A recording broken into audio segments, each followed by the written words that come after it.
Mabuhay! I am Ricky Rodolphe Alojado, and this is my video presentation about the 4 basic travel motivators. Physical motivators. This travel is made for physical relaxation and rest, sports, and special medical treatment or health care. All of these motivate are connected with other bodily health and well-being. Physical motivators in travel are definitely on my radar. While I haven't personally experienced intensive travel yet, I'm looking forward to physical aspect of exploring new place. My future plans involve activities like hiking, trails, swimming in crystal clear water, and maybe even trying some adventures. Sports, the idea of experiencing diverse landscape from swearing mountains to sandy beaches. It's not just about singing beautiful scenery, it's about the physical challenge and the sense of accomplishment that comes with pushing my limits in new environment. I'm also looking forward to the simple pleasure of moving my body in new and interesting way. Cultural motivators. Increased number of people are visiting different land, having cultural importance and curiosity have been major reason for a people to travel. Man is always curious to learn about foreign land, people and their culture.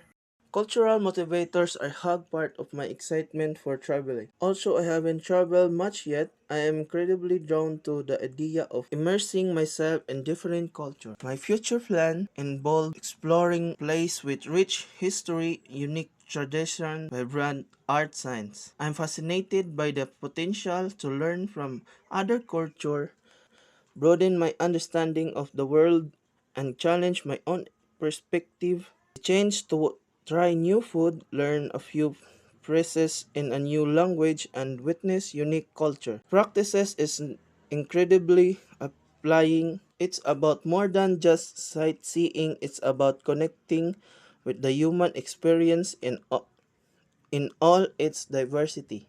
Interpersonal motivators. Under these people travel with the purpose of meeting relatives or friends or to escape from one's family, workmate or neighbors for some time or to meet new people and make new friends or simply to escape from the monotonous everyday life. Interpersonal motivators in travel are a big part of why I'm so excited to explore the world. While I haven't traveled extensive yet, I can see how my future trip will be shaped by relationship.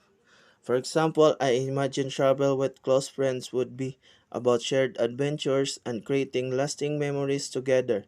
The joy of discovering new place alongside people you love would be powerful motivator. Conversely, solo travel might focus on self-discovering and personal growth, allowing me to connect with myself on a deeper level and meet new people along the way. Status and prestige motivators. Under this travel is made for person development, upgrading social status, earning respect and honor.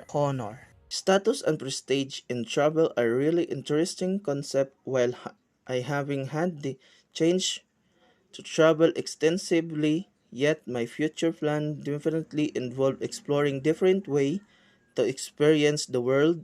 I imagine the high status travel would involve things like, but I also think there's a different kind of prestige in budget travel where you're resourceful and embrace the unexpected.